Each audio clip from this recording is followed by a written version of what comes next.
Donc Anne Roissio pour la CGT Éducation et le réseau Éducation sans frontières. Donc nous sommes réunis ici, enseignants du collège, élèves du collège, parents d'élèves, militants de ce réseau Éducation sans frontières, citoyens en général. Encore une fois, nous redisons, comme toutes les fois, comme en juin 2014, ils vivent ici, ils restent ici. Encore une fois, deux familles ici, qui n'ont pas quitté leur pays d'origine, le Kosovo, l'Arménie, pour le plaisir. Leurs jours sont en danger s'ils sont expulsés. Donc nous revendiquons le retour parmi nous du papa, de M. Jumizi. Et nous voulons souligner ici le courage de ces familles qui continuent à suivre la scolarité de leurs enfants. Ils continuent à vivre, à étudier, malgré les menaces d'expulsion, les déménagements, les faibles revenus. Tous ensemble, nous ne demandons pas la lune. Nous voulons juste qu'ils puissent vivre décemment, que les enfants ne rentrent pas le soir de l'école, la peur au ventre. Les sans-papiers ne sont pas responsables de la crise.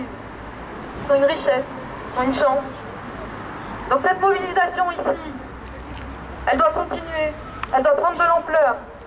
Il faudrait prévoir, dès la semaine prochaine, un rassemblement devant la préfecture pour exiger de monsieur le préfet la régularisation. Nous pouvons tous nous féliciter d'être ici, nombreux. Et il faut continuer pour imposer d'autres choix. Le collège Albert Camus a déjà vu ce genre de mobilisation dans le passé. Nous avons déjà gagné. Il faut continuer. Continuons tous ensemble.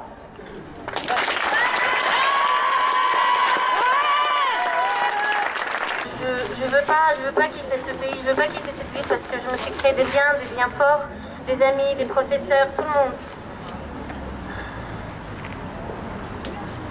Même si c'est pas mon pays, enfin c'est pas la France, moi c'est pas mon pays, je me sens française, je veux être ici, je veux continuer ma scolarisation ici, je veux pas partir et surtout je veux pas quitter les gens à qui je tienne beaucoup ici. Merci à tous, à tout le monde, tous. Oui, bonjour, Martine de RESF. Moi, je voulais quand même vous rappeler que ce sont des familles qui ont parfois couché dans la rue, dont les enfants le matin allaient à l'école après avoir couché la nuit dans une voiture ou sur les chaises de l'hôpital. Actuellement, la famille Junuzi n'est pas hébergée par le 115, elle a trouvé un hébergement très accueillant, on va le dire, dans un squat.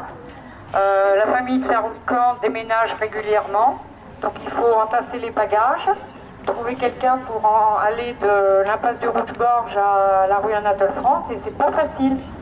Donc si vous voyez des élèves le matin qui ont envie de dormir dans les cours, quelquefois vous ne devriez pas être étonnés.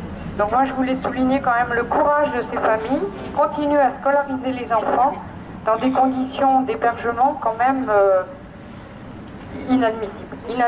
C'est inadmissible dans la France d'aujourd'hui de voir ce genre de situation. Voilà.